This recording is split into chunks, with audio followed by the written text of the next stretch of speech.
Mike Radich here, and I'm now joined on the phone by TWC Lightweight champion Eric Moon. Eric, how are you? I'm doing good, man. How are you? Thanks for having me. I'm doing good. Eric, last week on Halloween night, you defeated Vince Alatoa at King of the Cage Terrified. You defeated him by first-round submission. How pleased were you with your performance in the fight? I was really pleased. It was exactly what I wanted. He's a tough opponent. He's a gamer. Tough wrestler, good striking, real tall guy. So I did exactly what I wanted to do. I wanted to go out there and turn it into a grappling match, and I was able to do that and get to pick up a submission. Mm-hmm. How much did you really know about your opponent? Because from what I heard, you didn't really know that much. I didn't know anything actually, Right. except for what he looked like. Mm-hmm. We got out there. I got out there on.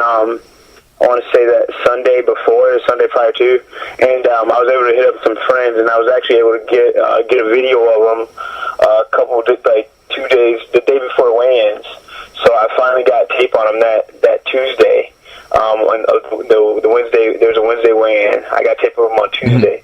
So I was able to watch the tape, and then at the weigh-in, he showed up with a wrestling hoodie on, so I assumed he had some wrestling, and then, from what I saw in his video, he did a lot of striking, so he did a lot of boxing, so, and then in the fight, it was similar to the same. He came out, threw a jab, threw a couple kicks that I didn't see in the video, so he caught me off guard with those a little bit, and then, my training camp was basically based around, getting me better at my weaknesses and also honing my strengths, so it turned out real well. How much time did you have to prepare for this fight? Well, the thing is, I've been training for a fight that I'm having November 16th. Right. And so I've been training for about 3 months for that fight, and then this fight kind of just came up out of nowhere. And Pete from TWC was awesome enough to, say, hey, I know this fight's 2 weeks before. I know you committed, but you can go out there and take that fight. I understand it's a big opportunity, and he let me do that, and so I was able to pick that one up and then actually get a win and walk away pretty unscathed. Mm-hmm. So, you've been preparing for November 16th, so now you take this fight for King of the Cage. Before you saw this film, what was the plan going into the fight? What was your game plan when you had no footage of this guy? My game plan didn't change after I saw the footage. It was pretty much just going there and, get this guy on the ground and get a quick submission or TKO. Try to go in there and take as little damage as possible and get the win. I felt that I was a stronger wrestler and it was just an overall better athlete than he was, and I was able to use that against him. Use my athleticism against him and my wrestling and my grappling abilities. So it's pretty cool that it actually came to fruition. It's like how often does a game plan work so perfectly? Right. Do you have a contract with King of the Cage? I do not have a contract with King of the Cage. It's mostly verbal. I will be fighting for them again. It's just a matter of when and where.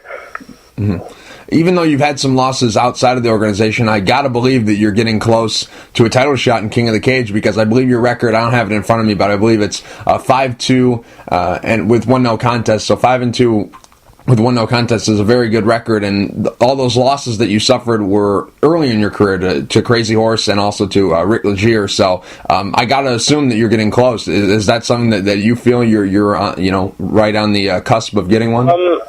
I like to. My whole plan is just to fight whoever they put in front of me. We did speak about it when I was out there, and it is a possibility with a couple more wins or whatever. So that's something I do look forward to. But my ultimate goal is to be the UFC World Champion, right? So I train every fight like I'm fighting UFC World Champion, and I feel as though every fight until that is one more step closer.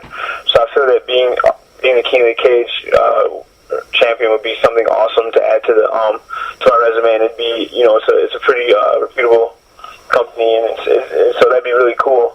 But at the same time, I want to be a UFC champion, So it's just one of those things that's helping me get 1% better towards my goal, Eric, I'm just curious, what weight was this fight against? 170. Okay, 170, because all the stuff that I saw about him, he was a middleweight, so 170, is that the weight class? Obviously, this fight coming up on November 16th, it's going to be at 155, but 170, is that kind of the plan going forward, or are you still going to be fighting at 155? No, I don't know. We'll see. We'll see how this card against the 16th goes. I feel a lot better fighting at 170. The only thing is, like, guys are taller. But, I've fought a couple tall guys now. I've still been able to take care of my business, I fought a guy at 170 that was like 6'4". I fought a guy that was 6'2".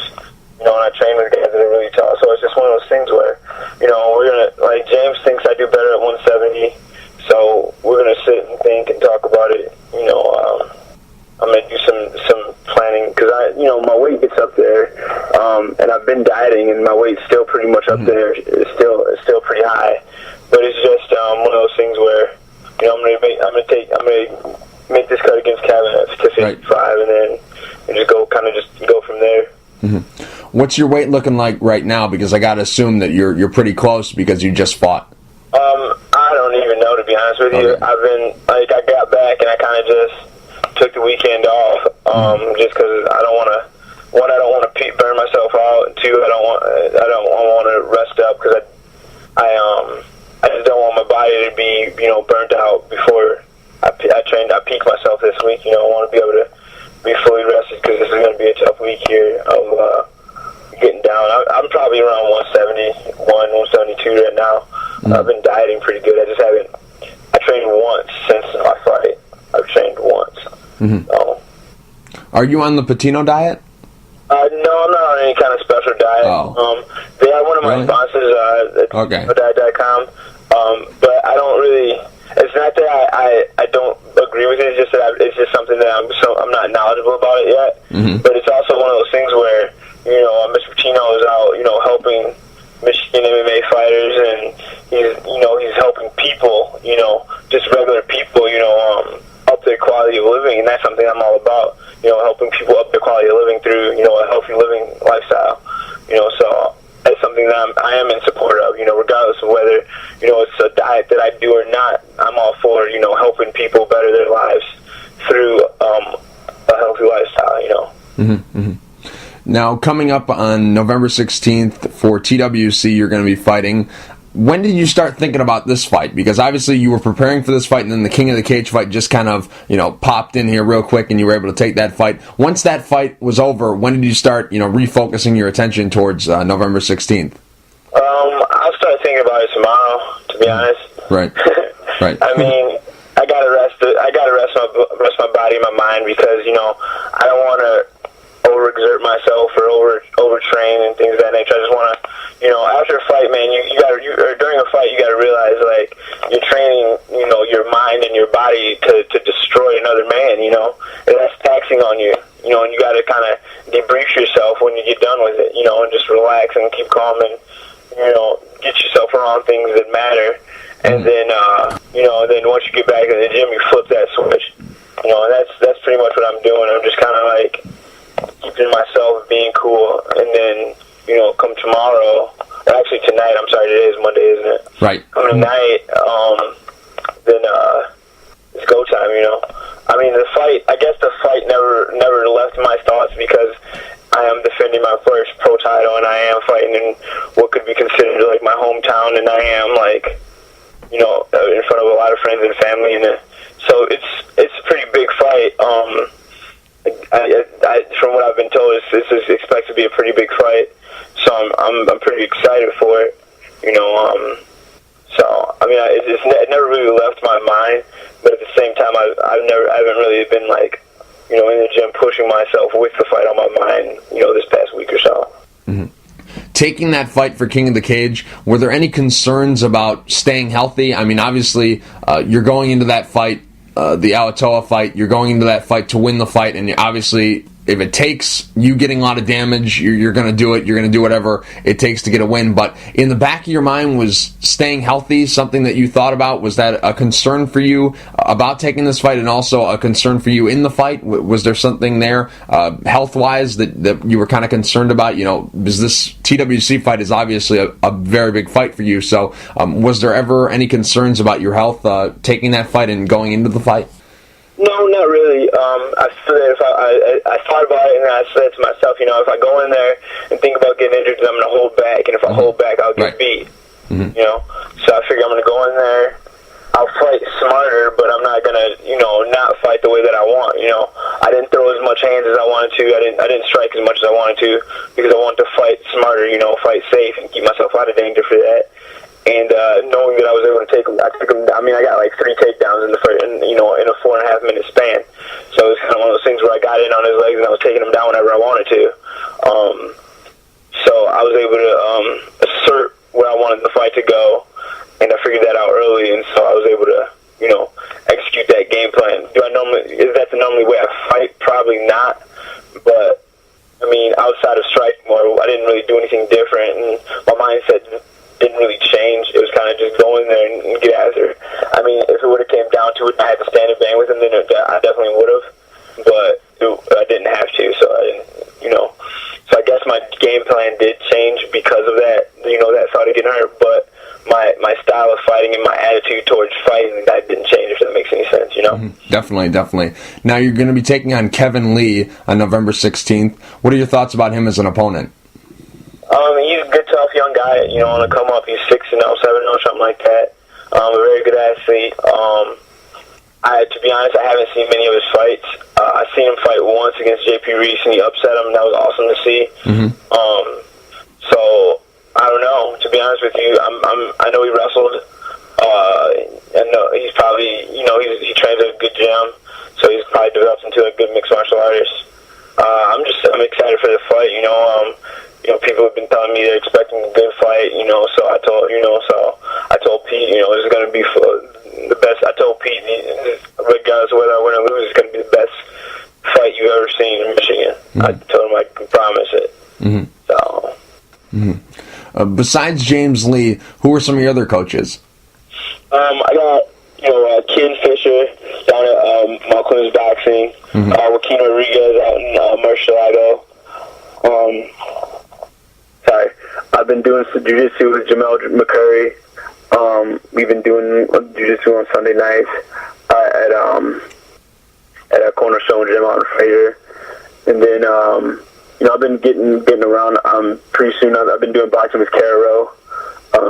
You've probably seen her announce a couple shows, but she's a real sick boxing coach. Right. I've been lucky to have a good group of people around me. I wanted to transition from the fights to James Lee. He's obviously your coach. Does he double as your manager as well? Yeah, James Lee. I'm represented by Anger Management, which is Ryan Berman, Tom Berman, and James Lee. And he's also my coach and manager, and he's been basically the guy taking care of me, since I want to say, the guy that got me started in MMA was Tyrone Gooden. He was my coach till I was like 10-0, and then the gym we were at fell apart basically, and I had to find a gym, so I ended up at Match Fight Team, and after that, James took me under his wing, and he's been like a father to me, He's been like a father / big brother / uncle / parole officer / everything. Right. I don't know why I said parole officer, but he's been everything to me since I started fighting. We've had our ups and downs or whatever, but it's always come back to hey, we're in this together. If like we were just talking, I'm like, dude. There's a real legitimate chance that I can mess around and, make it to the UFC or make it somewhere big and, win a title. And he's like, yeah, that is a possibility. I'm like, well, let's do it, let's do it together. And that's the way we've been, since we started, since he started training me. He's been one of those guys that's been there regardless of, what I had, regardless of, what the situation was in my life, he's been there for me, And it's funny because, before I met him, guys were always bad-mouthing him and saying he was a snake and saying this and that. So I was always, kind of eerie of him. And then I met him, and then I started training. And this is funny because I guess as an amateur I was all right, but my skills weren't very good. And he came up to me, and he's like, what's your name? I'm like, Eric Moon. He's like, listen, man. He's like, you got some real potential. He's like, hey. He's like, where do you live at? I told him. He's like, where do you train at? And I told him, and he's like, listen,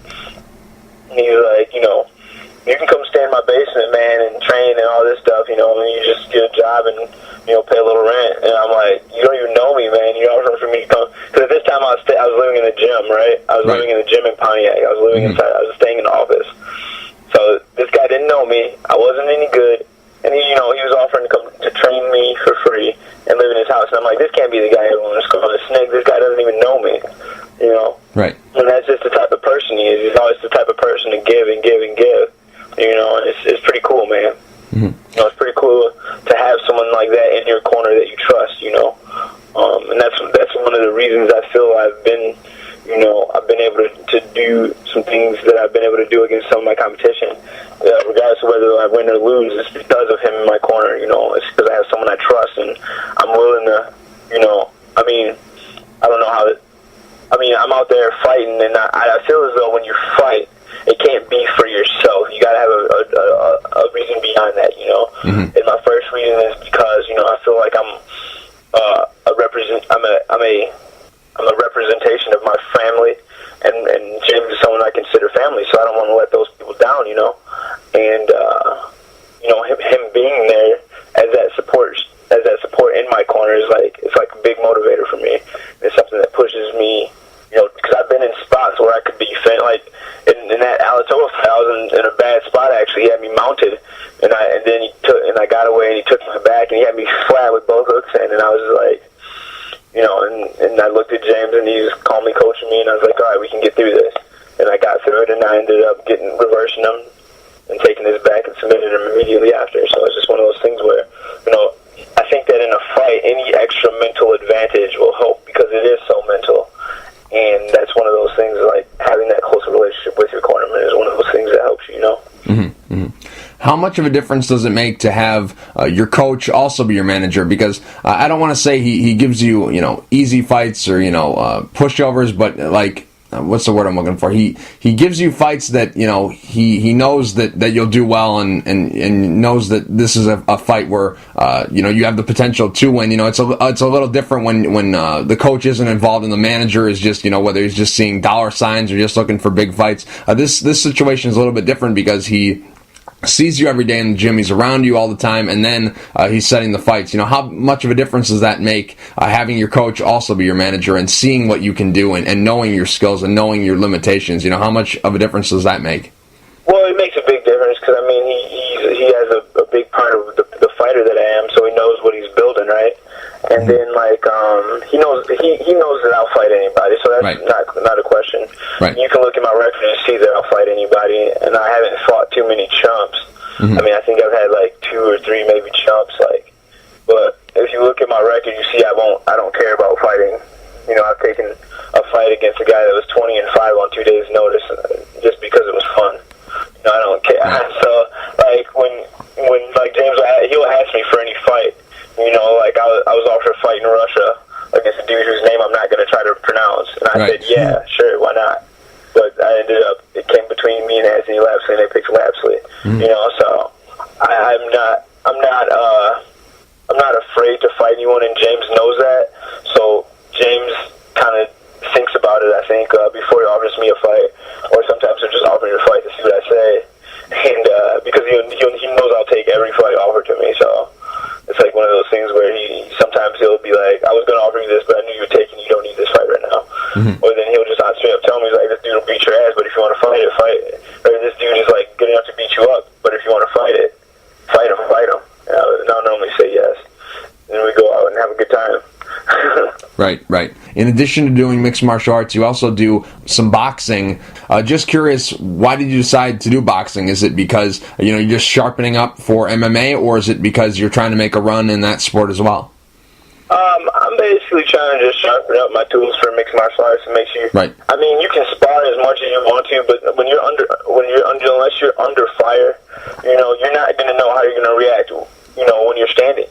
And, like, I feel that being forced to stay standing, especially for me because of my wrestling background, is something that I need to get used to. So you go in a boxing match, you know, and you obviously want to work on your boxing technique so you can protect yourself. But at the same time, you think of it as it's an awesome way to hone your techniques, you know, your stand-up techniques, and force you to stay standing when you normally would skip to your comfort zone, which is a double leg or a single leg. you know. Mm-hmm. And it's just it's fun. You know, I have a lot of fun doing it. I like to box. It's actually a fun thing to do. For me, it's something that is like a hobby kind of. You know, like some dudes golf, I like to go box. I don't know if that's weird or not, but right. And like, it's cool because like, being the person that I am, I'll only box against really good guys. Like, I've been offered bums or something like that, and I'll say, no, I want to box something good to see if my stand-up is getting better, you know? And so, like, I fought a guy that was, like, 4-0, and I fought a guy that was, like, a 2-time Golden Glove champ. I fought, you know, it's no big deal because it's just boxing. You know, you don't got to worry about getting kneed or kicked or anything like that. Mm-hmm. So it's just 10-ounce gloves to, you know, and you got to try not to get hit that much. And it's pretty cool. It's like playing chess, you know? How many matches have you had? I think 4. I think I'm 2-2. Mm-hmm. To be honest, I don't know. I just boxed a couple weeks ago, actually. Like, so I fought at King of the Cage last Thursday. 2 Thursdays before that, I boxed at Motor City Casino. Mm-hmm. And these are pro matches? Have you had any amateur matches? Yeah, pro. I never boxed as an amateur. Oh, okay. I just did pro. Oh, so you just dove right into deep water off the bat, right? Yeah, my first one was against a guy named Cameron Allen. He actually just knocked out Gerald Cunningham. And I got screwed in a split decision. Then my next one was against this really good guy. I guess I've had 4. Yeah, my next one was against a guy from Ohio. And he was tough, but I could have beaten him, I think. I lost a split decision, but I respected him too much. He was a little bit bigger than me, and he was really experienced. He died out towards the third and the fourth round, and I didn't jump on him when I should have. Mm-hmm. And then I boxed a 2-time, or a Golden Glove champ, and I actually beat him in a unanimous decision back in May. And then I just fought a guy that was a 2-time amateur Golden Glove finalist. And I lost this. I think it was a draw. Yeah, it was a draw. So it was pretty cool. Mm-hmm. Are you a full-time fighter, or do you have a second job? I'm a full-time fighter. It's my passion, you know. I think it's what, you know, God put me on this earth to do. So I'm gonna try to do it to the fullest. I also coach wrestling at Grand Rapids Catholic Central. Okay. So I do that, and then I do other things, but you know, fighting's my main focus. It's one of those things where I love to do it, and I get an opportunity, you know, wake up every day and do what I love, and it's not too often that people are given that opportunity, so I want to take full advantage of it while I can. Mm-hmm. I see. Eric, just curious, how did you get your nickname, The Monster? Because there's, you know, a couple fighters out there who share the nickname that you have. Kevin Randleman, Sarah Dalio, Ron Sparks. Those are just a couple of the fighters that also have the nickname The Monster. So it's kind of common, I guess you would say. But just curious, how did you get it? I got it when I was little. When I played baseball, and then after baseball games, we would play like eating competitions and stuff, and I always win, and kids started to call me Monster. So I was like short and fat. So that's kind of where it came from. And I look kind of like a little miniature Cecil Fielder. Mm-hmm. So kids would call me the Monster. So it's kind of funny. So it's kind of like I guess now it's like an intimidating thing, but it's not really an intimidating nickname. I got it when I was short and fat and did eating competitions. I see. And how did you lose the weight? Is it just you grew up, or you just started playing more sports? I had puberty. Once I got 14, I kind of I slimmed out, and then once I started lifting weights and things of that nature, then I got pretty sick. So it was just one of those things that, you know, I was little. Like when I said little, I mean little. Like I was like 7. So just a little pudgy kid. Okay. Anyways, back to MMA. You know, you're getting a lot of fights. You fight often. You fight a lot. Is there anything set up beyond this? Is there anything, you know, maybe fitting another fight into this year, or maybe a couple fights, whether it be boxing? After this year, I'm done. I'm done for this year. I'm gonna relax and chill and enjoy the winter and enjoy the wrestling season. Focus on that, and then I'll probably have something back right after wrestling season. Like I'll probably train throughout the wrestling season, and then I'll take a fight probably in like March or towards the end of there or something like that. So, I mean, Terry mentioned bringing me back out there in late February, early March, so that'd be cool. Go back out on the West Coast, and then I know Pete's having a show like in April, and I know, so I'm pretty open. But right now, I'm just thinking about my next fight on the 16th, and then, you know, whatever comes next comes next. fights. Eric, last question. KSW, is that a possibility? Ben Lagman, Christoph Pilyafis have fought for KSW. James Lee seems to have a very good relationship with the guys that run that organization. Is there a possibility that we could see you fighting in Poland? I would assume so. I would imagine, yeah. I don't see why not. It's not. It's been something we've talked about in passing, but it's nothing that's been like, hey, when I got you a fight in KSW. It's just one of those things that if it comes up, it comes up. I mean, I don't really think about it that much. I just want to fight. I don't really care where it's at or who it is. I just like to fight because it's just I got a different mentality when it comes to it. I don't fight to be I fight to be the best, obviously, because I want to compete. But at the same time, mentally, I just like to grow as a man, and it's one of those things where in a Fight Club they say you don't know yourself unless you've been in a fight.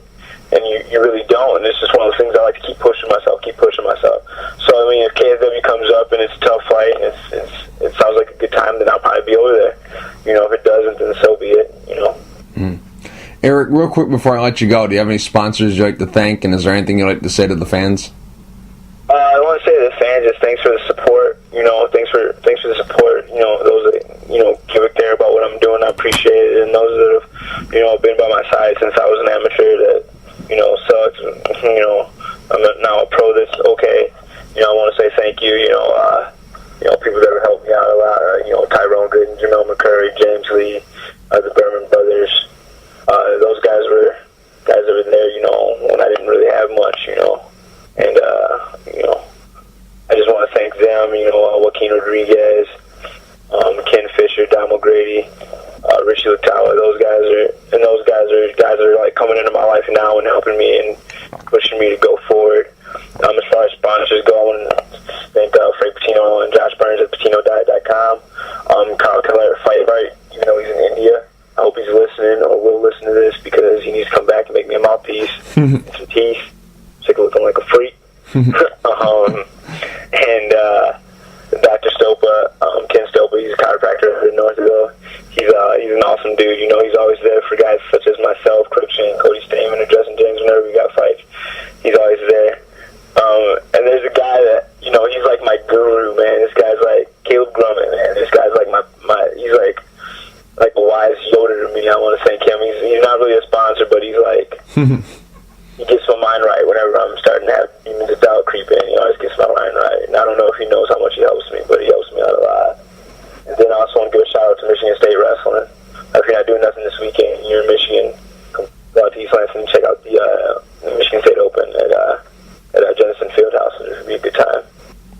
Eric, thank you for taking the time to talk. I really appreciate it. Good luck November 16th at TWC 19 against Kevin Lee. Hey, man, thank you so much. I appreciate it.